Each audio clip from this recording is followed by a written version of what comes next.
Now, if you look at this diagram here, you'll notice it says, do you even have heartburn? Now, why do I pose that question? Because so many people go to the GI doctor and they get a diagnosis of heartburn based on symptoms.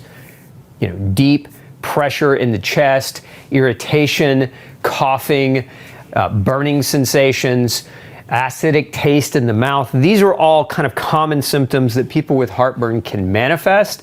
And doctors will oftentimes just say, you have acid reflux, and then we're going to put you on a class of drug called a PPI, a proton pump inhibitor, to stop you from producing acid. Now, why is it important to answer this question? Because many people don't make too much acid. Acid is not their problem.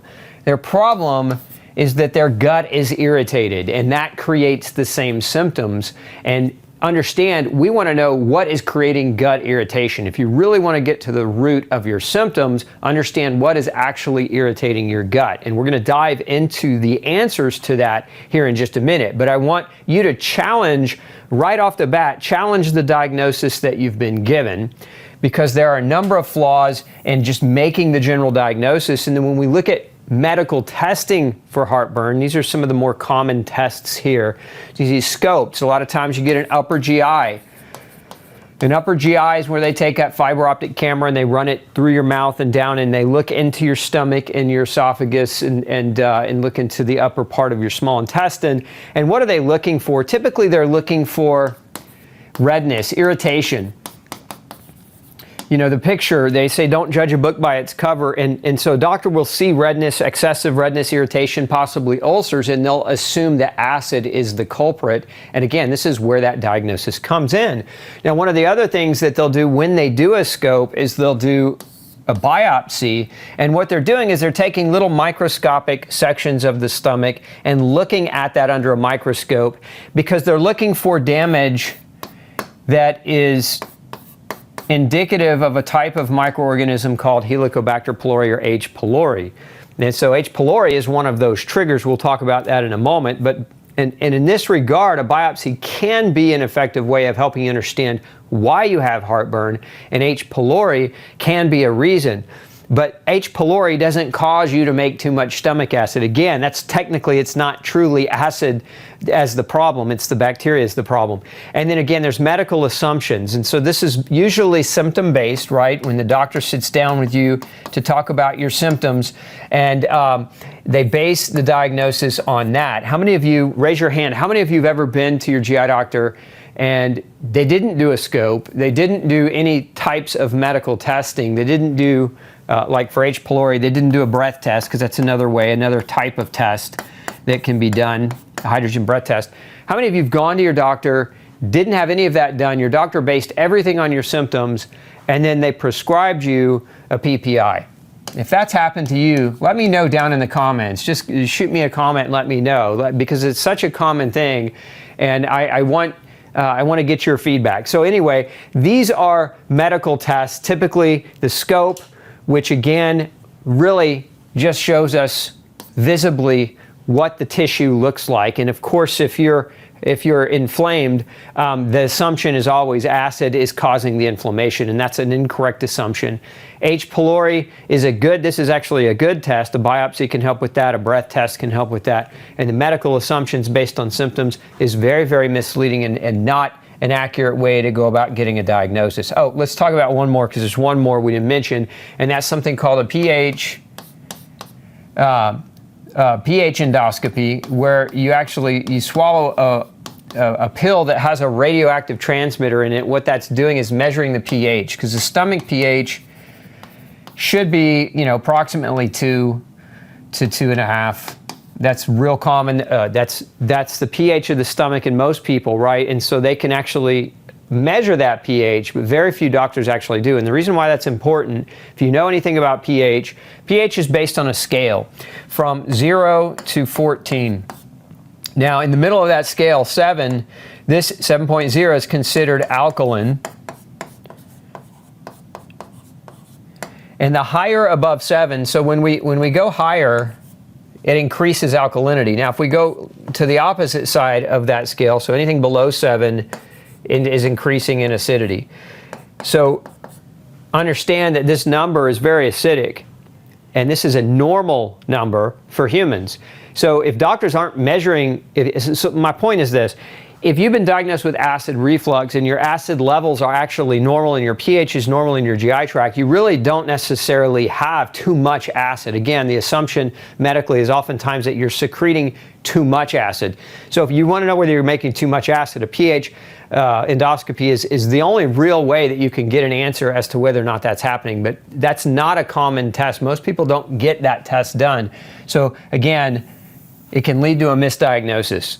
And a misdiagnosis can lead you down this road of problems, because these, if you look at this chart here, these are the things that are common triggers for acid reflux, or what doctors call acid reflux. Again, if we're actually being technically accurate, let's just not call it acid reflux.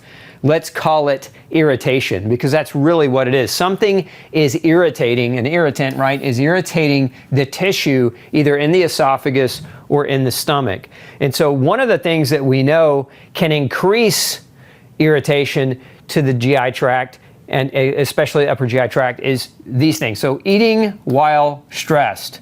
Why is that? Because when we're eating, we want to be in a state neurologically of parasympathetic tone, meaning we want our parasympathetic nervous system, this is the part of our nervous system, our autonomic nervous system, that keeps us calm and relaxed. It helps us digest, it helps us heal and repair. So think of this as the relaxation nervous system. And when we're eating, we need the GI tract to be calm. If we're up and running or stressed out, we're in a state of sympathetic tone. You really want to think about it. Sympathetic versus parasympathetic. It's like two kids on a teeter-totter, and there should be balance there. And when you go to eat, parasympathetic dominance should be the case. And when you're not eating and you need to go exercise or do something else a little bit more aggressive, the sympathetic tone should be taking over. But most people are eating on the go. They're in their cars, they're working, they're walking, they're doing things while they're trying to eat to save time. This is especially true in the US, in the people that I've dealt with and talked with. So eating while stressed can actually create a blood flow issue. So when you're stressing, your blood flow is not directed to your gut. It's directed away from your gut, right? So we want the blood flow going to your gut when you're eating, not away from it. And so if you're eating while you're stressed, you're not supporting digestion. You're not turning on the mechanism of digestion. You're not giving adequate blood flow to that tissue. You're also not getting adequate hormonal influence. So when you're stressed, when you're not stressed and you're in parasympathetic, certain things happen when you smell your food, when you chew your food and taste your food. There are hormonal triggers that occur that relay messages to other organs, other digestive and accessory digestive organs, that tell you, hey, it's time to digest what we're putting in our mouth. And so, hey, make some more acid, or hey, make some bicarbonate from the pancreas, make more digestive enzymes, etc. And if those messages aren't being queued up or triggered properly because you're in a state of sympathetic dominance, then what will end up happening is you won't digest your food very well. And so when your food's not digesting very well, right, what happens to it? When food can't digest, it starts to putrefy. And when it's putrefying inside of you, that creates irritants. And these irritants can create the symptoms of irritation, or what doctors oftentimes like to call gastroesophageal reflux disease, even though there's not any, again, there's not extra acid. The food not digesting is the irritant, not necessarily the stomach acid. So it's important that when you're eating, you're doing so in a calmed, relaxed, non-stressed out state. What I suggest you do, simple take home, is before you sit down to the meal, check yourself. Turn off the news, turn off the radio. Any conversations you're having that are heated, shut those down, and maybe even do some deep breathing. A few minutes of deep, controlled breathing to get your body into parasympathetic tone before you ask it to digest a big meal.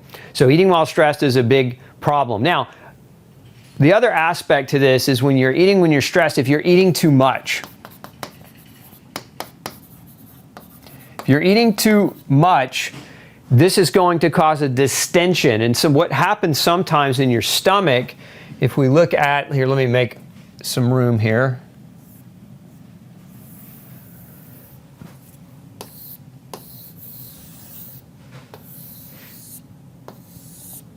Inside of your stomach, if you distend it, if you have a tremendous amount of food, okay, and it's not digesting very well because you're in sympathetic tone, and some of that food is distending the lining of the stomach, and some of it's actually pushing back up through this sphincter, through this orifice that connects to the esophagus, we can actually get kind of a reflux back up, okay? And that reflux back up can be food irritant. It doesn't have to be acid irritant, and that food itself can become, again, it can become damaging. So just eating too much while under stress is another major trigger that you want to watch out for. It's always better to eat less than to eat more. And oftentimes people overdo it, especially, you know, if we're talking about sitting down at a meal where there's a social environment and maybe some alcohol involved, and people tend to overdo it in that way. Okay, so that's eating, right? Eating while stressed, triggering the sympathetic nervous system to be in dominance. And then number two is eating foods that you are sensitive or allergic to. So this is a big one because, you know, there's an old saying, one man's food is another man's poison, and you can be reactive to foods, and they're not, and you don't always have, the reactions are not always acute, meaning they don't always happen right now. So I ate that food and immediately 5 minutes later I'm feeling the pain. That doesn't have to be the case. You can eat foods that just cause chronic low levels of damage to the mucosal lining of the stomach, and as it does that, it leaves the stomach lining more and more bare, which means that the acid that is being produced is going to irritate underneath, and that can create a lot of the symptoms. So foods that can damage the stomach lining itself oftentimes lead to chronic irritation, and then that can lead to the symptoms, again, of gastroesophageal reflux disease, but really it's food irritation if we really boil it down.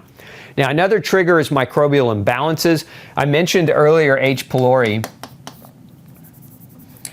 H. pylori is a type of bacteria that can destroy, it damages the lining, the stomach lining.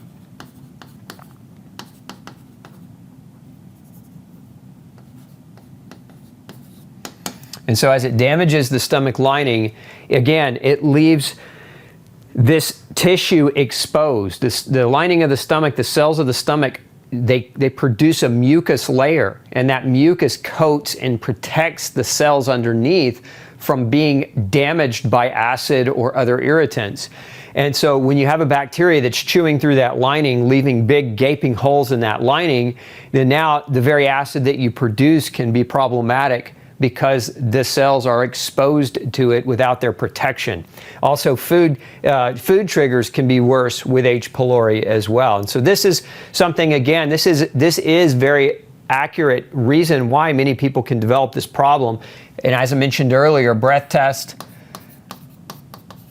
or a biopsy can help you understand whether or not you have H. pylori. Now, some can also, you know, some doctors will also run a stool test to measure for H. pylori as well. So you've got 3 different types of options that can help you understand whether or not you have H. pylori. Now, it's not just H. pylori. There are other bacteria, there are other microorganisms, and one of the most common ones is Candida or yeast.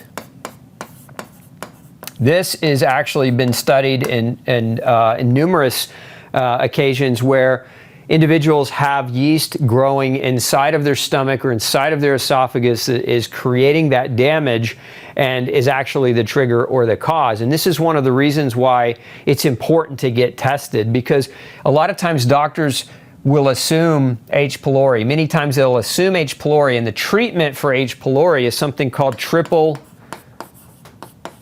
therapy. And this is where they give you usually a PPI plus 2 different kinds of antibiotics. Now, if you are getting this therapy and you don't really have H. pylori as a problem and you have a yeast overgrowth as a problem, what do you think those antibiotics are going to do if you've got a yeast overgrowth already. They're going to make it worse. As a matter of fact, antibiotics are one of the most common reasons why people develop yeast overgrowths. But if you've already got one and it's the reason you're hurting, taking that triple therapy could very well exacerbate it. So it's always smart to ask your doctor, not just ruling out or in H. pylori, but also ruling in or out Candida. And this can be done with a simple culture. And if you're not, if your doctor's not heavy or keen on that, challenge him, put him to the test. Say, look, I want to rule this out, and I need you to work for me, and not just dismiss what I'm saying. So microbial imbalances can be a major trigger, and you want to make sure that is properly identified. And then we have nutritional deficiencies. And there are a host of different nutritional deficiencies that can cause or contribute to reflux disease. Let's talk about a few of them. So one of them is vitamin A. Vitamin A deficiency, super critical. Why? Because you need vitamin A to make and repair the epithelial, which special cell type, lining of your GI tract. So that epithelial lining relies heavily on vitamin A for its reproduction. Another nutrient that is very common that I have seen is vitamin C. Another one is vitamin B12. Now, B12 deficiency will lead to gastritis because it leads to basically a diminishment of the lining. So it reduces or strips away the lining of the stomach or the GI tract, something oftentimes called atrophic gastritis, if you want to give it a name.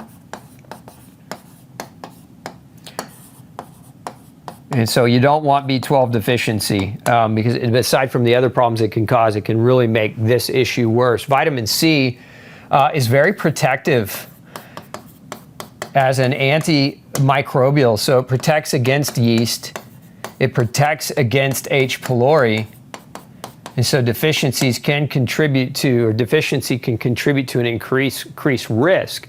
So these are big ones. These are big deficiencies you never really want to have. Another one is vitamin B5. Vitamin B5 is also important for the regeneration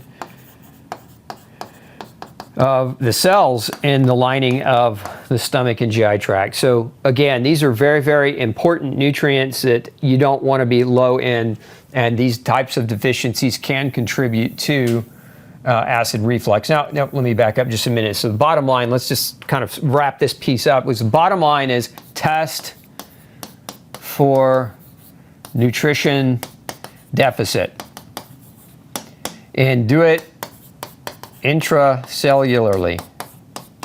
So intracellular testing for nutritional deficiencies is going to be an important part of making sure that you have what you need to heal and repair. And here's another reason why that's so important. If you're watching this and you've been struggling with H. pylori for a really long time, maybe you've already gone the route of tradition, right? The route of traditional medicine. And so maybe you've been put on a PPI. Maybe you've been put on antibiotics. I've even seen some people get put on steroids to reduce the pain and inflammation. These are very traditional routes. If you go to the regular doctor, not a functional doctor, these are things that are very commonly done to treat these symptoms. Now, the problem with that is PPIs cause vitamin B12 deficiency. Okay, and so what did we just say? We said B12 deficiency causes gastric erosion or atrophic gastritis. So, the very treatment for the very problem is actually inducing the deficiency that causes the problem in a much worse way. The same thing with antibiotics, again, can lead to a yeast issue. Steroids can cause erosion of the lining itself. So using a steroid can be very effective for acute pain. It can knock it out really easy. But if you take them long-term erosion lining is what we get, leaky gut and GI tract damage. So if you've been this route, maybe you've been doing these types of things off and on for months, years, etc. You've created potentially new reasons as to why you've got reflux, and that's part of the problem. And so again, and that's not all. So like, PPIs, B12 deficiency, calcium deficiency, magnesium deficiency, and of course these nutrient deficiencies can also contribute to GI problems. PPIs can lead to or contribute to folate deficiency, which can increase the risk for these problems, as well as other minerals. PPIs, again, they're inhibiting your stomach acid production, and when you don't have stomach acid, you develop malabsorption. And so protein's another example here where you might malabsorb amino acids and protein, and so one of those is glutamine.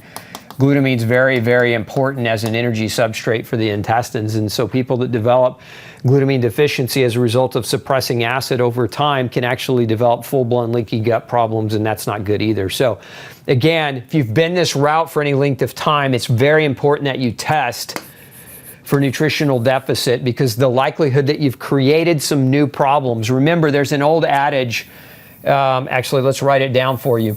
There's an old adage you want to know. Take this one home and remember it, because a lot of people get caught and they get frustrated and not knowing why they're still struggling.